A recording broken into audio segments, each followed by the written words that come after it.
शांति। मुरली है 29 अप्रैल 2023। बाप दादा के मधुर महावाक्य। मीठे बच्चे, श्रीमत ही श्रेष्ठ बनाएगी, पारमत व मनमत श्रापित कर देगी। इसलिए श्रीमत को कभी भी भूलो मत। श्रीमत ही श्रेष्ठ बनाएगी, पर मत व मन मत श्रापित कर देगी। दूसरों की मत पर चलेंगे तो क्या होंगे? श्रापित हो जाएंगे। इसीलिए बाबा कहते श्रीमत को कभी मत भूलो। आज का प्रश्न है, सतो प्रधान पुरुषार्थी कौन और तमो प्रधान पुरुषार्थी कौन? दोनों का अंतर क्या होगा? सतो प्रधान पुरुषार्थी कौन, तमो प्रधान पुरुषार्थी कौन? दोनों का अंतर क्या होगा? बाबा ने उत्तर दिया, सतो प्रधान पुरुषार्थी बाप से पूरा वर्षा लेने का पुरुषार्थ व प्रतिज्ञा करते हैं। सतो प्रधान पुरुषार्थी बाप से पूरा वर्षा लेने का पुरुषार्थ व प्रतिज्ञा करते हैं। वह याद में रहने की रेस करते हैं और नंबर 1 जाने का लक्ष्य रखते हैं। तमो प्रधान पुरुषार्थी कहते, जो तकदीर में होगा, अच्छा प्रजा बनेंगे तो प्रजा ही सही, उनके आगे माया का ऐसा विघन आता जो रेस से ही बाहर निकल जाते। आज का गीत है, मुझको सहारा देने वाले दिल कहे तेरा शुक्रिया। ओम शांति। बच्चे जब सम्मुख बैठते हैं तो जानते हैं हम जीव आत्माएं हैं। यहाँ तो जीव आत्माएं ही होंगी ना। जब आत्मा को शरीर नहीं है तो ना अंगे है ना, बिना अंग के है नंगी, उसे अशरीरी कहा जाता है। तुम तो शरीर सहित बैठे हो।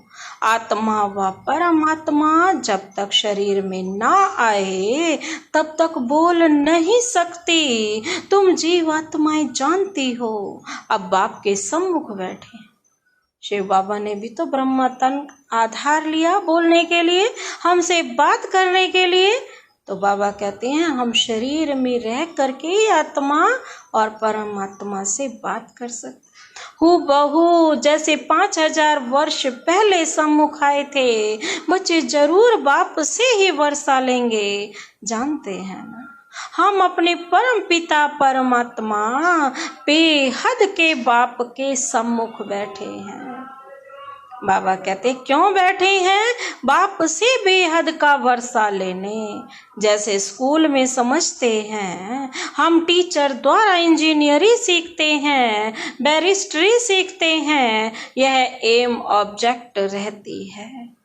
तुम बच्चे समझते हो, परमपिता परमात्मा हमको ब्रह्मा के तन से बैठ राजयोग सिखाते हैं।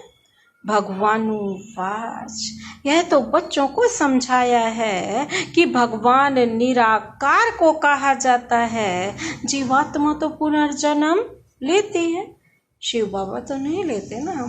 कोई भी सन्यासी से तुम पूछो मनुष्य पुनर्जन्म लेते हैं तो ऐसे नहीं कहेंगे कि नहीं लेते हैं। वो क्या कहते हैं? नहीं तो 84 लाख जन्म। कैसे कहते वो सन्यासी लोग? पूछो, तुम पुनर्जन्म को तो मानते हो ना। यह तो बरोबर है। आत्मा संस्कारों अनुसार एक शरीर छोड़ दूसरा लेती है। ऐसे ऐसे करते मनुष्य 84 लाख जन्म नहीं परंतु 84 जन्म लेते हैं। इससे सिद्ध होता है कि पहला जन्म जरूर बहुत अच्छा सतो प्रधान होगा, लास्ट में छी तमो प्रधान होंगे। बाबा कहते हैं 16 कला से फिर 14 कला 12 कला होती जाएगी। पुनर्जन्म जरूर लेते हैं। पूछना चाहिए, अच्छा परमपिता परमात्मा ने पुनर्जन्म लिया है या जन्म मरण रहित है? पूछो उन सन्यासियों से। देखो यह पॉइंट बहुत सूक्ष्म है। अगर कहेंगे जन्म मरण रहित है तो फिर शिव जयंती सिद्ध नहीं होती। फिर तो शिव जयंती, शिव का जन्म तो सिद्ध होता ही नहीं है। कहेंगे शिव जयंती तो मनाई जाती है, समझाया जाता है, हाँ शिव जयंती है, परंतु जन्म के साथ फिर मरना जिसको कहा जाता वह नहीं है। वो तो अवतरण लेते हैं ना, शरीर में अवतरित होते हैं। अगर मरे तो फिर पुनर्जन्म लेवे। बाप कभी पुनर्जन्म नहीं लेते, वह तो इस तन में एक ही बार आते हैं बस पूरे कल्प में, फिर पुनर्जन्म में नहीं आते। परमपिता परमात्मा पुनर्जन्म रहित हैं, वह कब सतो प्रधान से तमो प्रधान नहीं बनते। आत्माएं तो सब जन्म मरण में आते आते पतित बन जाती हैं, फिर बाप आते हैं पावन बनाने। इससे सिद्ध होता है आत्मा ही पतित होती है, आत्मा पावन आती है, फिर माया पतित बना देती। आत्मा का जो जब धरती पर आती है आत्मा सतयुग से, तो आत्मा पवित्र होती है बिल्कुल। फिर माया क्या करती है, द्वापर से पतित बना देती है। बाप कभी भी बच्चों को गंदी मत नहीं दे सकते, चाहे लौकिक बाप हो चाहे पारलौकिक, कोई भी बाप अपने बच्चों को गलत मत, गंदी मत नहीं दे सकते। इस समय के पतित मनुष्य पतित मत देते हैं। अब पावन बाप कहते हैं कि पतित नहीं बनो, अर्थात विकारों में नहीं जाओ। यहाँ तो विकारों का खेल है। बाबा कहते हैं यहाँ तो माँ बाप बच्चों की शादी करते हैं, पतित बनाते हैं, लेकिन वहां तो विकारों में जाने ही नहीं देते। रावण की मत से तुम दुख धाम बन गया है, पहले सुख धाम था, ऐसे नहीं बाप ही सुख दुख देते हैं, नहीं, बाप कभी बच्चों को दुख की मत दे नहीं सकते। माया ही दुख देती है, उस माया पर जीत पाने से ही तुम जगत जीत बनते हो। मनुष्य माया का अर्थ नहीं समझते, वह धन को माया कह देते हैं। कहते हैं ना इनको माया का नशा बहुत है, परंतु माया 5 विकारों को कहा जाता है। अगर 5 विकारों का नशा है तो माया एकदम खा जाती है। सतयुग त्रेता में माया का नशा होता नहीं, वहां रावण का बुत बनाकर जलाते नहीं, बुत कड़े दुश्मन का बनाया जाता है।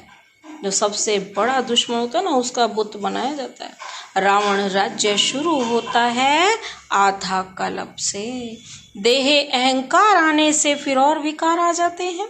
शास्त्रों में यह कोई बातें नहीं है, लिखा हुआ है देवताएं वाम मार्ग में अर्थात विकारों में जाते हैं, माया के वश होने से और वश हो जाते हैं, पर मत पर चलते रहते हैं। अभी तुम चलते हो श्री मत पर मत माना माया की मत, श्री अर्थात श्रेष्ठ मत है बाप की, वह है पर मत रावण की मत।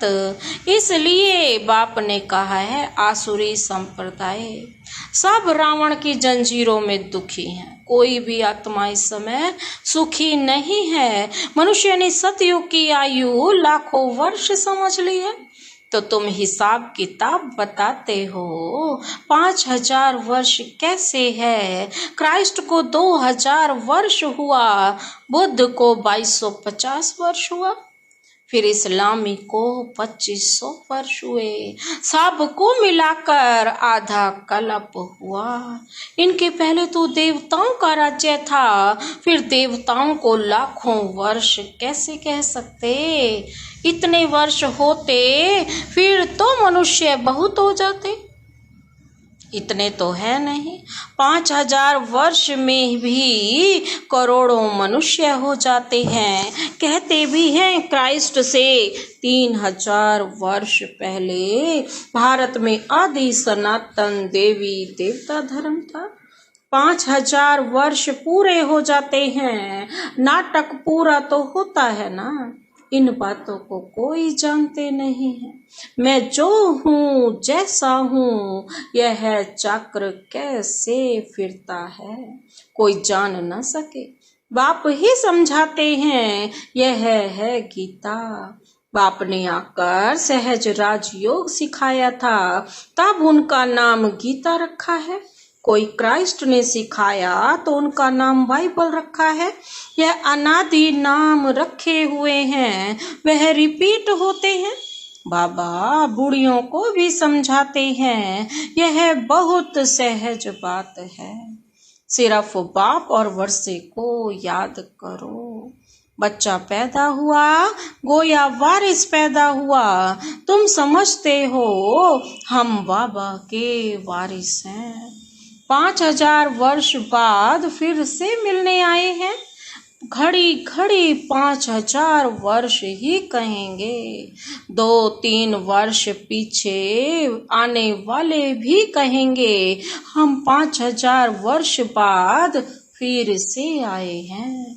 यह बड़ी गुह्य बातें हैं। बाबा पूछते हैं, आगे कब मिले हो? कहते हैं, हाँ बाबा, आत्मा इस मुख द्वारा कहती है, हम 5000 वर्ष पहले आपसे मिले थे। आप इस तन द्वारा शिक्षा देने आए थे। जो पक्के पक्के बच्चे हैं, समझते हैं, वह बाप से बेहद का वर्षा लेने बैठे हैं। हम बेहद के बाप के बने हैं, ब्रह्मा द्वारा। बाप कहते हैं, मुझे पहचानते हो? मैं तुम्हारा बाप हूँ, शरीर का नहीं, आत्माओं का। कहेंगी, हाँ बाबा, हम आत्माओं का आप परम पिता परमात्मा बाप हो। बाप ही कहते हैं, तुमको हमने स्वर्ग में भेजा था, वर्षा दिया था, फिर माया ने छीन लिया।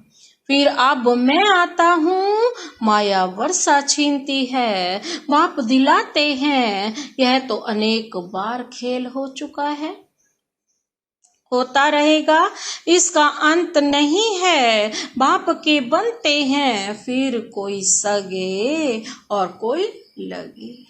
कोई तो बाबा का सच्चा सच्चा बच्चा है, और कोई इस दुनिया का भी और बाबा का भी। कोई सौतेले, कोई मौतेले बनते हैं। कच्चे पक्के तो है ना, पक्कों को भी माया एकदम जीत लेती है। बच्चे कहते हैं, बाबा हम जहाँ तक जिएंगे आपसे भरोसा लेते रहेंगे। विकर्मों का बोझा सिर पर बहुत है, तो जितना तुम याद में रहेंगे, इस योग अग्नि से तुम आत्मा पाप आत्मा से पुण्य आत्मा बनती जाएंगी। आग चीज को पवित्र करती है, तुम्हारी है योग अग्नि। यह है बेहद का यज्ञ, जो बेहद के सेठ ने रचा है। इतना समय कोई भी यज्ञ नहीं चलता है। 5-7 रोज व 1 मास यज्ञ रचते हैं। तुम्हारा यज्ञ तो कितने वर्षों से चला आता है। बाप सुनाते ही रहते हैं, कहते हैं, भूल मत जाना, सिर्फ मुझे याद करो, तो तुम्हारा जन्म जन्मांतर की विकर्मों का बोझा कटता जाएगा। कोई सन्यासी विद्वान आदि को ऐसे कहने आएगा नहीं, भगवानुवाच, मुझ बाप को याद करो, जरूर आया हुआ है। तब तो कहते हैं ना, बाप कहते हैं, अब तुमको वापस जाना है। तुम्हारी आत्मा इस समय बहुत पतित है। अब तुम जानते हो, योग से हम पावन बनते जाएंगे। बाप कहते हैं, ज्ञान अमृत पीकर पावन स्वर्ग का मालिक बनो। यह साजन तुम सब सजनियों को पावन बनाने आए हैं। कहते हैं मुझे निरंतर याद करो, तुम्हारी ही प्रतिज्ञा है कि आप जब आएंगे तो और संग तोड़ तुम संग जोड़ेंगे, तुम पर वारी जाएंगे, बलिहार जाएंगे। स्त्री पुरुष पर, पुरुष स्त्री पर बलिहार होते हैं। यहाँ है बाप पर बलिहार जाना। शादी में एक दो पर बलिहार जाते हैं ना। आप बाप कहते हैं, बाप कहते हैं मनुष्य पर बलिहार नहीं जाना है, तुम्हारी प्रतिज्ञा है आप पर बलिहार जाएंगे, आप हमारे पर बलिहार हो ना। बाप कहते हैं तुम बलिहार जाओ तो 21 जन्म तुमको सदा सुखी बना दूंगा। कितना भारी वर्षा है। अब बाप कहते हैं मैं तुमको वर अर्थात वर्षा देता हूँ, सिर्फ तुम निरंतर मुझे याद करो। श्रीमत से ही तुम श्रेष्ठ बनेंगे, यह भूलो मत। यह लक्ष्मी नारायण का चित्र भी घर में रख दो। हम बाप से फिर से वर्षा ले रहे हैं। बाप परम धाम से आया हुआ है, परंतु माया चील भी कम नहीं है, पंजा मार देती है। सबकी बात नहीं है, नंबर वार है। कोई तो एकदम भूल जाते हैं कि हम बाप से वर्षा लेते हैं। यहाँ बैठे हैं तो नशा चढ़ता है, यहाँ से बाहर निकला और भूला, फिर सुबह को रिफ्रेश होते हैं, फिर सारा दिन भूल जाते हैं। 4-5 वर्ष अच्छी सर्विस करने वाले भी आज देखो है नहीं। कुछ अवज्ञा की तो माया ने जोर से थप्पड़ मारा और चले गए। बाबा कह देते हैं बच्चे माया बहुत कड़ी है, अवज्ञा करने से माया एकदम गिरा देती है। इसलिए गाया जाता है चढ़े तो चाखे प्रेम रस, गिरे तो चकनाचूर।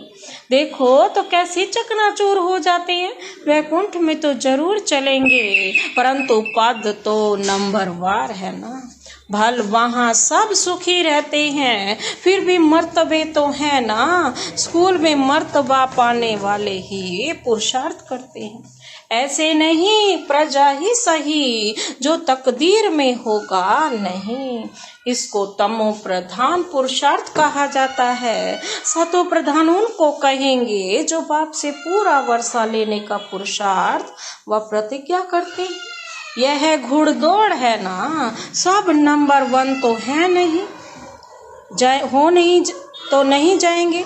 यह ह्यूमन रेस है। माया ऐसा विघन डालती है जो एकदम रेस से निकाल देती है। तुमने ह्यूमन रेस है तुम्हारी तो। बाबा कहते हैं आत्मा कहती है हम बहुत दुखी हैं, दुखी हुए हैं, शरीर लेते लेते बहुत तंग हुए हैं। कहते हैं आप बाबा के पास जाएं। बाबा ने युक्ति तो बतलाई हुई है। बाबा हम आपकी याद में रहेंगे, जितना टाइम निकाल सको उतना अच्छा है। जैसे गवर्नमेंट की सर्विस में भी 8 घंटा रहते हैं ना, तो इसमें भी तो 8 घंटा रहो। सृष्टि को स्वर्ग बनाना कितनी भारी सर्विस है। सिर्फ बाप को याद करो और सुख धाम को याद करो, बस 8 घंटा सर्विस की तो पूरा वर्षा पाएंगे। ऐसे याद करते करते तुम्हारे विकर्म विनाश होंगे। 8 घंटा तुम इस सर्विस में दो, बाकी 16 घंटा तुम फ्री हो।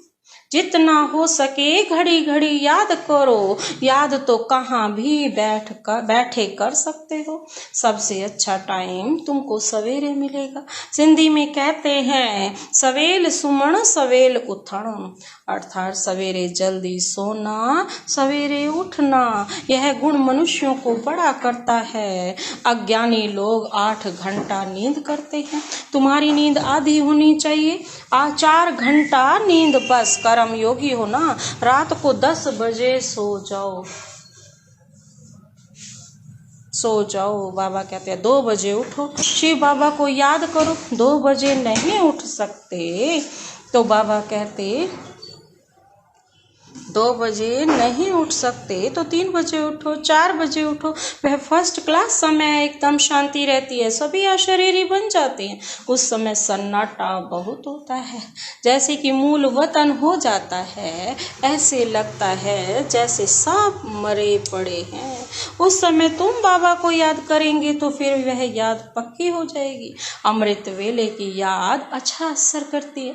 बाबा बहुत करके रात को जागते रहते हैं। स्थूल काम में आने से माथा भारी होता है, सूक्ष्म सर्विस में थकावट नहीं होती है।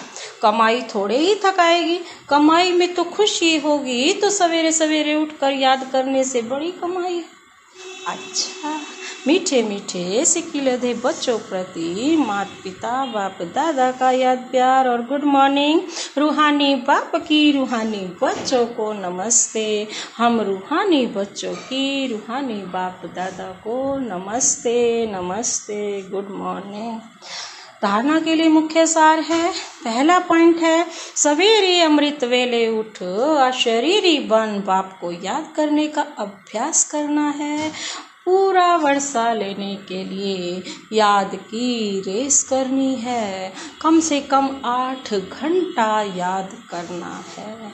आज का दूसरा पॉइंट है, एक बाप पर पूरा बलिहार जाना है। पर मत व मन मत पर ना चल, एक बाप की श्रेष्ठ मत पर चलना है। आज का वरदान है, रूहानी एक्सरसाइज द्वारा वेट को समाप्त करने वाले समान और समीप भाव। रूहानी एक्सरसाइज द्वारा वेट अर्थात बोझ को समाप्त करने वाले समान और समीप, जो समान होंगे वही बाबा के बिल्कुल समीप होंगे। स्पष्टीकरण है, रूहानी एक्सरसाइज अर्थात अभी अभी निराकारी, अभी अभी अव्यक्त फरिश्ता, अभी अभी साकारी कर्म योगी, अभी अभी विश्व सेवाधारी। ऐसी एक्सरसाइज रोज करो तो व्यर्थ का जो बोझ है वो समाप्त हो जाएगा। जब बोझ समाप्त हो, माशूक समान डबल लाइट बनो, तब जोड़ी अच्छी लगेगी। यदि माशूक हल्का हो और आशिक भारी हो तो जोड़ी अच्छी नहीं लगेगी। रूहानी माशूक आशिकों को कहते हैं, समान बनो समीप बनो। आज का स्लोगन है, अपने जीवन रूपी गुलदस्ते द्वारा दिव्यता की खुशबू फैलाना ही गुण मूर्त बनना है। अपने जीवन रूपी गुलदस्ते द्वारा दिव्यता की खुशबू फैलाना ही गुण मूर्त बनना है। अच्छा, ओम शांति।